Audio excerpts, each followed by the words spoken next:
ನಮ್ಮ ಗ್ರಾಮದ ಎಲ್ಲ ಮುಖಂಡರಿಗೆ, ಅವರಿವರೆಲ್ಲದ ಹಿರಿಯರೇ ಕಿರಿಯರಿಗೆ, ಎಲ್ಲ ಮುದ್ದು ಮಕ್ಕಳಿಗೆ ನನ್ನ ಶಿರಸಾಷ್ಟಾಂಗ ನಮಸ್ಕಾರಗಳನ್ನ ಸಲ್ಲಿಸುತ್ತ,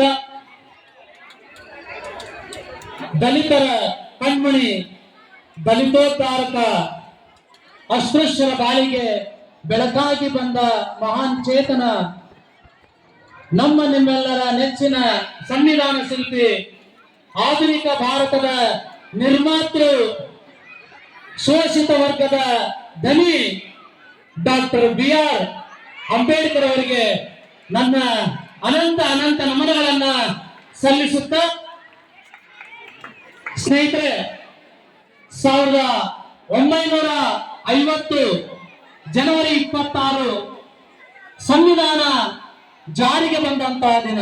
ನಾನು ಆಗಲೇ ನಮ್ಮ ಶಾಲೆಯಲ್ಲಿ ಭಾಷಣ ಮಾಡ್ತಾ ಇರಬೇಕಾದ್ರೆ ಹೇಳಿದೆ, ನವೆಂಬರ್ 26 ನಾವು ಸಂವಿಧಾನ ದಿನ ಅಂತ ಆಚರಣೆ ಮಾಡ್ತೇವೆ. ಹಾಗಾದ್ರೆ ಜನವರಿ 1950 ಜನವರಿ 26 ಇದು ಯಾವ ದಿನ? ಗಣರಾಜ್ಯ ದಿನ. ನೋಡಿ ಎಂತ ವಿಪರ್ಯಾಸ ಇದೆ. ಅದನ್ನ ಸಂವಿಧಾನ ದಿನ ಅಂತಾನೆ ಕರಿಬಹುದಾಗಿತ್ತಲ್ಲ, ಯಾಕೆ ನಾವು ಇದನ್ನ ಗಣರಾಜ್ಯ ಅಂತ ಹೇಳ್ತಾ ಇದ್ದೀವಿ? ಪ್ರಜೆಗಳಿಗೆ ಒಂದು ಅಧಿಕಾರ ಬಂದಂತಹ ದಿನ, ಪ್ರಜೆಗಳಿಗೆ ವೋಟ್ ಹಾಕ್ತಕ್ಕಂಥ ಒಂದು ಅಧಿಕಾರವನ್ನು ಕೊಟ್ಟಂತ ಒಂದು ದಿನ. ಡೆಮೋಕ್ರಸಿ ಅಂತಕ್ಕಂಥದ್ದು ಸಂವಿಧಾನದ ಅಡಿಯಲ್ಲಿ ಬರ್ತಕ್ಕಂಥ ಒಂದು ಸಣ್ಣ ಕಾನ್ಸೆಪ್ಟ್. ಅದಕ್ಕಿಂತ ವಿಸ್ತೃತವಾಗಿರ್ತಕ್ಕಂಥ, ವಿಶಾಲವಾಗಿರ್ತಕ್ಕಂಥ ಅರ್ಥವನ್ನ ಹೊಂದಿರತಕ್ಕಂಥದ್ದು ಸಂವಿಧಾನ. ಹಾಗಾಗಿ ಅಂತ ಒಂದು ಸಂವಿಧಾನ ಜಾರಿಗೆ ಬಂದಂತಹ ದಿನ ಇವತ್ತು ನಾವು ಸಂವಿಧಾನ ಜಾರಿಗೆ ಬಂದ ದಿನವನ್ನು ಆಚರಿಸ್ತಾ ಇದ್ದೇವೆ ಅಂತಂದ್ರೆ ಅದು ಅಂಬೇಡ್ಕರ್ ಅವರ ಒಂದು ದಿನ ಅಂತ ಹೇಳ್ಬೋದು ಸ್ನೇಹಿತರೆ. ಅಂಬೇಡ್ಕರ್ ಅವರ ದಿನ ಅಂತ ಹೇಳ್ಬೋದು. ಯಾಕಂದ್ರೆ ನಿಮ್ಗೆಲ್ಲ ಗೊತ್ತಿರಲಿ, ಅಂಬೇಡ್ಕರ್ ಅವರು ಭವಿಷ್ಯ ಮಾಡಿ ಇನ್ನೂ ಒಂದು 10 ವರ್ಷ ಬದುಕ್ತಾ ಇದ್ರು. ತಮಗೆಲ್ಲ ಗೊತ್ತಿರಲಿ, ಅಸ್ತಮ ಕಾಯಿಲೆಯಿಂದ ಅವರು ನಿಧನವನ್ನು ಹೊಂದ್ತಾರೆ. ಭವಿಷ್ಯ ಮಾಡಿ ಜಗತ್ತಿನಲ್ಲಿ, ಬರೀ ಕೇವಲ ನಮ್ಮ ದೇಶದಲ್ಲಿ ಅಷ್ಟೇ ಅಲ್ಲ, ಈ ಇಡೀ ಜಗತ್ತಿನಲ್ಲಿ 24 ಗಂಟೆಗಳಲ್ಲಿ, ಒಂದಿನಕ್ಕೆ ಎಷ್ಟು ಗಂಟೆ? 24 ಗಂಟೆಗಳಲ್ಲಿ 22 ಗಂಟೆಗಳನ್ನ ಓದೋಕ್ಕೋಸ್ಕರ ಕಾಯ್ದಂತ ವ್ಯಕ್ತಿ ಈ ಜಗತ್ತಿನಲ್ಲಿ ಯಾರಾದ್ರೂ ಇದ್ರೆ ಅದು ಯಾರದು? ಡಾಕ್ಟರ್ BR ಅಂಬೇಡ್ಕರ್ ಅವರು. ಹೀಗೆ ಸತತ ಓದು ಈ ವಿಶೇಷವಾಗಿರ್ತಕ್ಕಂಥ, ಅನರ್ಹವಾಗಿರ್ತಕ್ಕಂಥ, ಶ್ರೇಷ್ಠವಾಗಿರ್ತಕ್ಕಂಥ ಸಂವಿಧಾನವನ್ನು ನಾವು ರಚನೆ ಮಾಡಿ ನಮ್ಮ ದೇಶದ ಬಾಂಧವರಿಗೆ ಕೊಡಬೇಕು ಅನ್ನೋ ಒಂದು ಉದ್ದೇಶವನ್ನು ಇಟ್ಟುಕೊಂಡು ದಿನಕ್ಕೆ 22 ಗಂಟೆಗಳ ಅಧ್ಯಯನ ಮಾಡಿ ಅಸ್ತಮ ಕಾಯಿಲೆಯನ್ನು ತಂದುಕೊಂತಾರೆ. ಭವಿಷ್ಯ ಮಾಡಿ ಅವರು ಸತ್ತಾಗ ಕೇವಲ 5,000 ರೂಪಾಯಿ ಕೊಟ್ಟ ವಿಮಾನಕ್ಕೆ ಅವ್ರನ್ನ ಡೆಲ್ಲಿಗೆ ತರುವಂತ ಒಂದು ಸೌಜನ್ಯವನ್ನ ನಮ್ಮ ನಾಯಕರು ತೋರಿಸಿಲ್ಲ. ಇವತ್ತು ನಾವು ಅಂಬೇಡ್ಕರ್ ಫೋಟೋ ಇಟ್ಟು ಬಹಳ ಗೌರವ ಇದು ಮಾಡ್ತಾ ಇದ್ವಿ. ಇದ್ದಾಗ, ಜೀವಂತ ಇದ್ದಾಗ ಅವ್ರನ್ನ ದೂರ ಮಾಡೋದು, ಸತ್ತ ಮೇಲೆ ಅವ್ರ ಬಗ್ಗೆ ದೊಡ್ಡ ಘೋಷಣೆಗಳನ್ನು ಕೂಗೋದು. ಹಾಗಾಗಿ ನಾನೆಲ್ಲ ಮುದ್ದು ಮಕ್ಕಳಿಗೆ ಹೇಳ್ತೀನಿ, ಅಂಬೇಡ್ಕರ್ ಅಂತಂದ್ರೆ ಒಬ್ಬ ಸಾಮಾನ್ಯ ವ್ಯಕ್ತಿ ಅಲ್ಲ. ನಿಮಗೆಲ್ಲ ಗೊತ್ತಿರಲಿ, ಲಂಡನ್ ಸ್ಕೂಲ್ ಆಫ್ ಲಂಡನ್, ಈ ಒಂದು ಯೂನಿವರ್ಸಿಟಿಯಲ್ಲಿ, ಜಗತ್ತಿನ ಶ್ರೇಷ್ಠವಾದ ಯೂನಿವರ್ಸಿಟಿಯಲ್ಲಿ PhD ಮಾಡಿದಂತ ಭಾರತೀಯ ಯಾರಾದ್ರೂ ಇದ್ದಾರೆ ಅಂತಂದ್ರೆ ಅದು ಕೇವಲ ಅಂಬೇಡ್ಕರ್ ಮಾತ್ರ. ಯಾಕೆ ಇನ್ನೂ ಅಲ್ಲಿ PhD ಮಾಡ್ತಕ್ಕಂಥ ಸಾಮರ್ಥ್ಯ ನಮ್ಮ ಜನರಿಗೆ ಯಾರಿಗೂ ಇಲ್ವಾ ಅನ್ನೋದನ್ನ ನಾವು ಪ್ರಶ್ನೆ ಮಾಡ್ಕೋಬೇಕಾಗುತ್ತೆ. ತಮಗೆಲ್ಲ ಗೊತ್ತಿರಲಿ, ಕೊಲಂಬಿಯಾ ಯೂನಿವರ್ಸಿಟಿಯಲ್ಲಿ ಜಗತ್ತಿನ 6 ಶ್ರೇಷ್ಠ ವಿದ್ಯಾವಂತರನ್ನ ಆಯ್ಕೆ ಮಾಡ್ತಾರೆ. ಜಗತ್ತಿನಲ್ಲಿ ಯಾರು ಬುದ್ಧಿವಂತರು, ವಿಶ್ವದಲ್ಲಿ ಅತಿ ಹೆಚ್ಚು ಓದಿದವರು ಯಾರು, ಅತಿ ಹೆಚ್ಚು ಜ್ಞಾನ ಸಂಪಾದನೆ ಮಾಡಿದವರು ಯಾರು, ಹೆಚ್ಚು ತಿಳ್ಕೊಂಡವರು ಯಾರು ಅಂತ ಒಂದು ರಿಸರ್ಚ್ ನಡೆಯುತ್ತೆ. ಕೊಲಂಬಿಯಾ ಯೂನಿವರ್ಸಿಟಿಯಲ್ಲಿ ಅತಿ ಹೆಚ್ಚು ಬುದ್ಧಿವಂತ ವಿದ್ಯಾರ್ಥಿಗಳನ್ನ 6 ವಿದ್ಯಾರ್ಥಿಗಳನ್ನ ಆಯ್ಕೆ ಮಾಡ್ತಾರೆ. ಎಷ್ಟು ವಿದ್ಯಾರ್ಥಿಗಳನ್ನ? 6 ವಿದ್ಯಾರ್ಥಿಗಳನ್ನ ಆಯ್ಕೆ ಮಾಡ್ತಾರೆ. ಆ 6 ಜನ ವಿದ್ಯಾರ್ಥಿಗಳಲ್ಲಿ ನಿಮ್ಮೆಲ್ಲರ ನೆಚ್ಚಿನ ಜ್ಞಾನದ ಗಡಿ ಡಾಕ್ಟರ್ BR ಅಂಬೇಡ್ಕರ್ ಅವರು ಒಬ್ಬರಾಗಿರ್ತಾರೆ. ಮತ್ತೆ ಇನ್ನೊಂದು ಸ್ವಲ್ಪ ಮುಂದ್ಕೋಣ ಅಂದ್ರೆ, ಈ 6 ಜನ ಬುದ್ಧಿವಂತರಲ್ಲಿ ಯಾರು ಮೊದಲನೆಯವರು, ಯಾರು ಬುದ್ಧಿವಂತರು, ಈ ಪ್ರಪಂಚದ ಅತಿ ಹೆಚ್ಚು ಜ್ಞಾನ ಸಂಪಾದನೆಯನ್ನು ಮಾಡಿರ್ತಕ್ಕಂಥವ್ರು, ಪ್ರಪಂಚದ ಎಲ್ಲ ಧರ್ಮ ಪುರಾಣ ಶಾಸ್ತ್ರಗಳನ್ನ ಅಧ್ಯಯನ ಮಾಡಿದಂತ ವ್ಯಕ್ತಿ ಯಾರು ಅಂತ ಅಂದಾಗ ಮೊದಲನೇ ಹೆಸರು, ಯಾರು ಶಾಲೆಯನ್ನು ಕಲಿಯಲಿಕ್ಕೆ ಅನರ್ಹರು, ಯಾರು ನೀಚ, ಯಾರು ಶೂದ್ರ, ಯಾರ ಜೊತೆ ಕುತ್ಕೊಂಡು ಊಟ ಮಾಡಬಾರ್ದು, ಯಾರ ಜೊತೆ ಕುತ್ಕೊಂಡು ಶಾಲೆ ಕಲಿಬಾರ್ದು ಅಂತ ನಾವು ಕೂರ್ತಾ ಇದ್ವಿ. ಅಂತ ಒಂದು ಶೂದ್ರ ಕುಲದಲ್ಲಿ ಹುಟ್ಟಿ ಜಗತ್ತು ಸೈ ಎನಿಸಿಕೊಳ್ಳುವ ಸಂವಿಧಾನವನ್ನು ರಚಿಸುವಂತ ನಮ್ಮೆಲ್ಲರ ನೆಚ್ಚಿನ ಡಾಕ್ಟರ್ BR ಅಂಬೇಡ್ಕರ್ ಅವರು ವಿಶ್ವದ ಮೊದಲನೇ ಬುದ್ಧಿವಂತ ಅನ್ನೋ ಒಂದು ಪಾತ್ರಕ್ಕೆ ಭಾಜನರಾಗ್ತಾರೆ ಸ್ನೇಹಿತರೆ. ಹಿಂಗೆ ಅಂಬೇಡ್ಕರ್ ಅವ್ರ ಬಗ್ಗೆ ನಾವು ಮಾತನಾಡ್ತಾ ಹೋದ್ರೆ, ಆಗ್ಲೇ ನಮ್ಮ PDO ಅವರು ಹೇಳಿದ್ರು, ನಾವು ಕೇವಲ 5-10 ನಿಮಿಷಗಳಲ್ಲಿ ಅಂಬೇಡ್ಕರ್ ಬಗ್ಗೆ, ಸಂವಿಧಾನದ ಬಗ್ಗೆ ಮಾತಾಡ್ತೀವಿ ಅಂತಂದ್ರೆ ನಾವು ಬಹಳ ಸಣ್ಣರಾಗ್ತೀವಿ.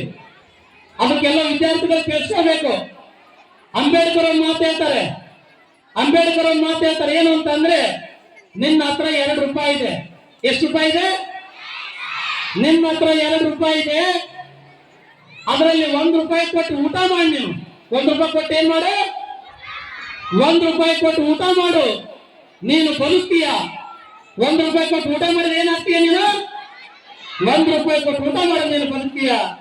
ಇನ್ನೊಂದು ರೂಪಾಯಿ ಇದೆಯಲ್ಲ, ಆ 1 ರೂಪಾಯಿಯನ್ನು ಕೊಟ್ಟು ಒಂದು ಪುಸ್ತಕವನ್ನ ಖರೀದಿ ಮಾಡು. ಆ 1 ರೂಪಾಯಿ ಕೊಟ್ಟು ಒಂದು ಪುಸ್ತಕವನ್ನ ಖರೀದಿ ಮಾಡು. ಅದು ನಿನಗೆ ಹೇಗೆ ಬದುಕಬೇಕು ಅನ್ನೋದನ್ನ ಕಲಿಸ್ಕೊಡುತ್ತೆ ಅನ್ನೋದು ಮಾತನ್ನ ಡಾಕ್ಟರ್ BR ಅಂಬೇಡ್ಕರ್ ಅವರು ಹೇಳ್ತಾರೆ. ನನಗೆ ಮೊನ್ನೆ ಒಬ್ರು ಹೇಳಿದ್ರು, ನಾನು ಕಳೆದ ವಾರನೂ ಒಂದು ಮಾತು ಹೇಳಿದ್ದೆ. ಇದು ನಾನು ಹೇಳೋದಲ್ಲ, ನಾನು ಅಂಬೇಡ್ಕರ್ ಬಗ್ಗೆ, ಓದ್ಕೊಂಡ್ರ ಬಗ್ಗೆ ಮಾತನ್ನ ಹೇಳ್ತೇನೆ.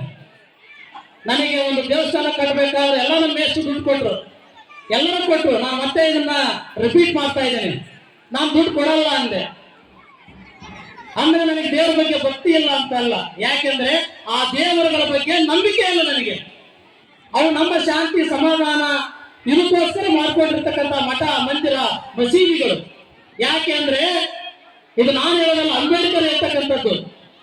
ನೀವು ದೇವಸ್ಥಾನಗಳನ್ನ ಕಟ್ಟುವ ಬದಲಾಗಿ, ಮಠ, ಮಂದಿರ, ಮಸೀದಿಗಳನ್ನ ಕಟ್ಟುವುದರ ಬದಲಾಗಿ ಒಂದು ಶಾಲೆಯನ್ನು ಕಟ್ಟ್ರಿ.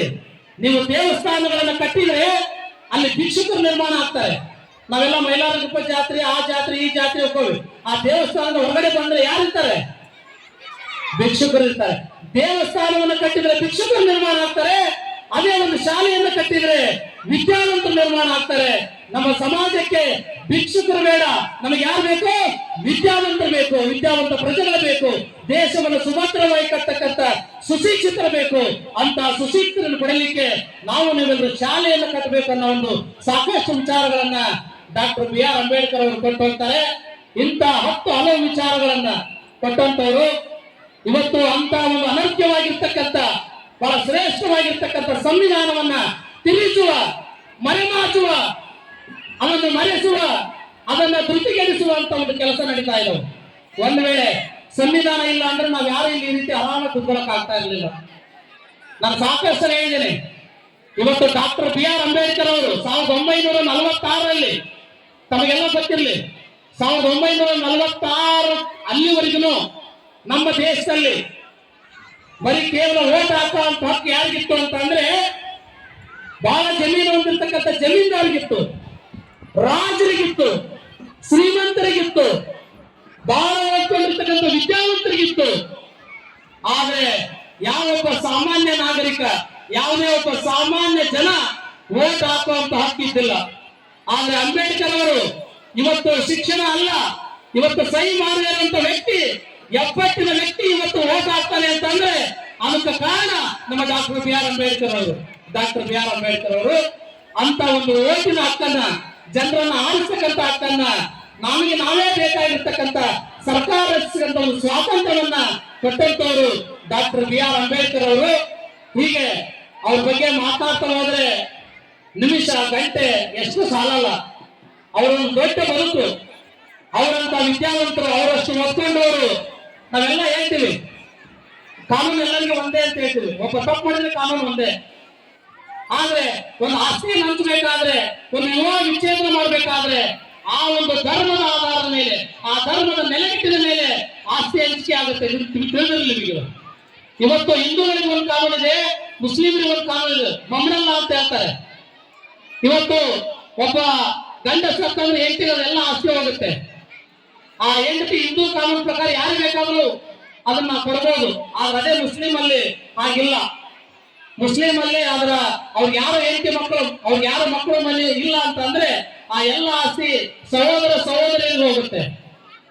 ಏನ್ರಿ ಇದು ಅನ್ಬೋದು. ಅದಕ್ಕೆ ಹೇಳೋದು, ಎಲ್ಲ ಜಗತ್ತಿನ ಎಲ್ಲ ಧರ್ಮಗಳನ್ನ, ಪುರಾಣಗಳನ್ನ, ಶಾಸ್ತ್ರಗಳನ್ನ ಅಭ್ಯಸಿಸಿ ಆ ಧರ್ಮಕ್ಕೆ, ಆ ಶಾಸ್ತ್ರಕ್ಕೆ ಚ್ಯುತಿ ಬಾರದಂತೆ, ಕಳಂಕ ಬಾರದಂತೆ, ಯಾವ ಧರ್ಮಕ್ಕೂ ಸಹಿತ ನೋವಾಗದಂತೆ ಬಹಳ ವಿಸ್ತೃತವಾಗಿರ್ತಕ್ಕಂಥ ಸಂವಿಧಾನವನ್ನ ರಚಿಸಿ ನಮ್ಮ ನಿಮ್ಮೆಲ್ಲರಿಗೂ ಕೊಟ್ಟು ಹೋಗಿದ್ದಾರೆ.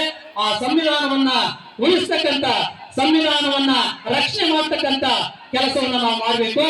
ಕೊನೆಯದಾಗಿ ಒಂದು ಮಾತು ಹೇಳ್ತೀನಿ. ಹಲೋ, 3 ರೀತಿಯ ಅಂಬೇಡ್ಕರ್ ವಾದಿಗಳ ನಮ್ಮ ಸಮಾಜದಲ್ಲಿ. There are 3 types of Ambedkar followers. How many types of Ambedkar followers? 3 types. 3 ರೀತಿಯ ಅಂಬೇಡ್ಕರ್ ವಾದಿಗಳಿದೆ. ಒಂದು ಮಾತೇ ಒಂದು ಮಾತು ಮುಗಿಸ್ಬಿಡ್ತೇನೆ, ಕೇಳಿಸ್ಕೋಬೇಕು. ನಮ್ಮ ಸಮಾಜದಲ್ಲಿ 3 ರೀತಿಯ ಅಂಬೇಡ್ಕರ್ ವಾದಿಗಳಿದ್ದಾರೆ. ಒಂದು ಅಸಲಿ ಅಂಬೇಡ್ಕರ್ ವಾದಿಗಳು. ಯಾರು? ಅಸಲಿ ಅಂದ್ರೆ ನಿಜ ರೂಪ ಇರ್ತಕ್ಕಂಥವ್ರು. ಅಂಬೇಡ್ಕರ್ ತತ್ವಗಳನ್ನ, ಅಂಬೇಡ್ಕರ್ ಸಿದ್ಧಾಂತಗಳನ್ನ, ಅಂಬೇಡ್ಕರ್ ಆದರ್ಶಗಳನ್ನ, ಅಂಬೇಡ್ಕರ್ ಜೀವನವನ್ನ ಅನುಸರಿಸ್ತಕ್ಕಂಥವ್ರು. ಇವರು ಯಾರಪ್ಪ ಅಂತಂದ್ರೆ ಅಸಲಿ ಅಂಬೇಡ್ಕರ್ ವಾದಿಗಳು. ಇನ್ನೊಂದಿದೆ ನಕಲಿ ಅಂಬೇಡ್ಕರ್ ವಾದಿಗಳು. ನಕಲಿ ಅಂದ್ರೆ ಗೊತ್ತಲ್ಲ ನಿಮಗೆಲ್ಲ, ಜರಾಕ್ಸ್ ಅಂತ ಹೇಳ್ತೀವಲ್ಲ ನಾವು. ನಕಲಿ ಅಂದ್ರೆ ನಾನೇನು ಭಾಷಣ ಮಾಡ್ತಾ ಇದ್ದೀನಲ್ಲ, ಭಾಷಣದಲ್ಲಿ ಅಂಬೇಡ್ಕರ್ ಹಂಗೆ, ಅಂಬೇಡ್ಕರ್ ಹಿಂಗೆ, ಅಂಬೇಡ್ಕರ್ ಅದನ್ನು ಮಾಡಿದ್ರು, ಅಂಬೇಡ್ಕರ್ ಇದನ್ನು ಮಾಡಿದ್ರು, ನಾವು ಹಂಗೆ ನಡಿಬೇಕು, ಹಿಂಗೆ ನಡಿಬೇಕು ಅಂತ ಹೇಳಿ ಮತ್ತೆ ಹೋಗಿ ನಾವೇನ್ ಮಾಡೋದು ಅದನ್ನೇ ಮಾಡೋದು. ಹೇಳೋದು ಪುರಾಣ, ತಿನ್ನೋದು ಬದನೆಕಾಯಿ ಅಂತ ಹೇಳ್ತೀವಲ್ಲ. ಈ ರೀತಿ ನಡೀತಕ್ಕಂಥ ಕೇವಲ ಭಾಷಣಕ್ಕೆ ಸೀಮಿತವಾಗಿರ್ತಕ್ಕಂಥ ಜನರನ್ನ ನಾವು ನಕಲಿ ಅಂಬೇಡ್ಕರ್ ವಾದಿಗಳು ಅಂತ ಕರಿತೇವೆ. ಇನ್ನೊಂದು ಕೊನೆ ಇದೆ, ಸೀಸನ್ ವೈಸ್ ಅಂಬೇಡ್ಕರ್ ಅಂತ ಹೇಳ್ತೇವೆ. ಸೀಸನ್ ಅಂಬೇಡ್ಕರ್ ವಾದಿಗಳು ಅಂತ. ಸೀಸನ್ ಅಂದ್ರೆ ಗೊತ್ತಾಗತ್ತಲ್ಲ ನಿಮಗೆ. ಇವತ್ತು ಯಾವ ದಿನ? ಇವತ್ತು ಹಲೋ, ಸಂವಿಧಾನ ಜಾರಿಗೆ ಬಂದ ದಿನ. ಇವತ್ತು ಅಂಬೇಡ್ಕರ್ ನೆನೆಸ್ಕೊಳ್ಳೋದು. ಏಪ್ರಿಲ್ 14ನೇ ತಾರೀಕು ಅಂಬೇಡ್ಕರ್ ಹುಟ್ಟಿದ ದಿನ. ಅವತ್ತು ಅಂಬೇಡ್ಕರ್ನ ಏನ್ ತಲೆ ಮೇಲೆ ಹೊತ್ಕೊಂಡು ಕುಣಿದಾಡೋದು, ಅವ್ರು ಗುಣಗಾನ ಮಾಡೋದು.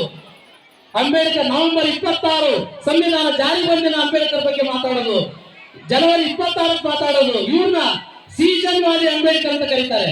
ಹಾಗಾಗಿ ವಿದ್ಯಾರ್ಥಿಗಳ ಕೇಳಿಸ್ಕೊಳ್ರಿ, ನಾವು ಅಸಲಿ ಅಂಬೇಡ್ಕರ್ ವಾದಿಗಳಾಗಬೇಕೇ ವಿನಃ ನಕಲಿ ಅಂಬೇಡ್ಕರ್ ವಾದಿಗಳಾಗಬಾರ್ದು, ಸೀಸನ್ ವಾದಿ ಅಂಬೇಡ್ಕರ್ ಆಗಬಾರ್ದು.